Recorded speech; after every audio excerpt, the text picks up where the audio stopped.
বাঁশের চোঙার ভেতরে খাবারের টোপ, আর তার ফাঁদেই ধরা পড়ছে একের পর এক ইঁদুর। প্রতিটি ইঁদুর ধরতে পারলেই মিলছে ৫০ টাকা পুরস্কার। শুনতে অবাক লাগলেও কয়েকজন যুবক এই ইঁদুর ধরার কাজকেই বানিয়েছেন পেশা। প্রতিদিন গড়ে ধরছেন ৪০ থেকে ৫০টি ইঁদুর, আর এই ইঁদুর ধরে মাস শেষে আয় করছেন ৩০ থেকে ৪০ হাজার টাকা পর্যন্ত।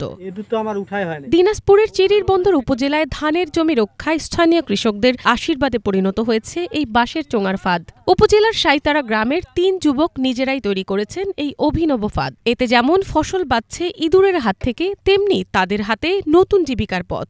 মারিয়া উপকার আছে, অনেক উপকার আছে এই ইঁদুর যুগ। আমার তো তা আরো মনে বিশাল ক্ষয়ক্ষতি হইতো। প্রচুর ইঁদুর মারছে, তারা যে ইঁদুর মারছে তাতে অসংখ্য। 50 টাকা করে দেওয়া হয়।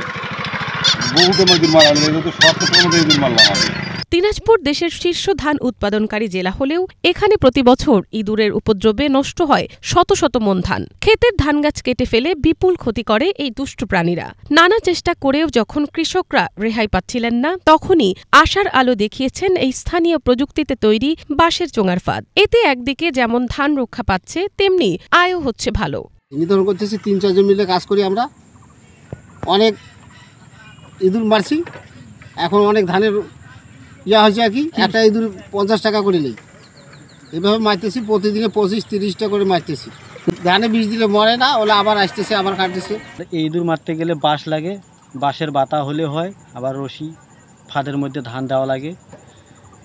ইঁদুর আগের চেয়ে অনেক বেশি, এবং ইঁদুর মারতে গেলে আমরা ৫০ টাকা করে নিই। আমরা এই যে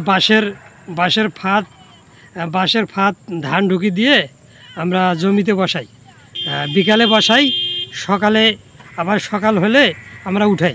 এ বিষয়ে চিরির বন্দর উপজেলা কৃষি কর্মকর্তা মৌসুমী আক্তার জানান, মৌসুম শেষে যারা ইঁদুর নিধনে অবদান রাখছেন তাদের পুরস্কৃত করা হবে। পাশাপাশি অন্য উপজেলাগুলোতেও এই ফাঁদ ব্যবহারের উদ্যোগ নেওয়া হচ্ছে। ইঁদুর নিধনের জন্য কীটনাশক ব্যবহার করি না কেন, সেটা কিন্তু ওইভাবে কার্যকর হয় না। এই জন্য দেখা যাচ্ছে যে আমরা এই যে বাঁশের চুঙ্গিটা যেটা ব্যবহার করতেছি, সেটা কিন্তু আমাদের অনেক ভালো ফল দিচ্ছে। ইঁদুরগুলো মারার পরে ওনারা লেজটা সংরক্ষণ করতেছেন, আর এই সিজনটা শেষ হওয়ার পরে তারা এটা আমাদের অফিসে জমা দেন।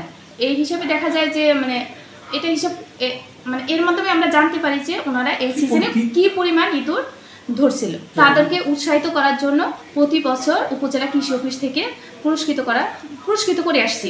চিরির বন্দরের এই ৩ যুবক প্রমাণ করেছেন, বুদ্ধি আর পরিশ্রম থাকলে বাঁশের চোঙাও বদলে দিতে পারে জীবিকা।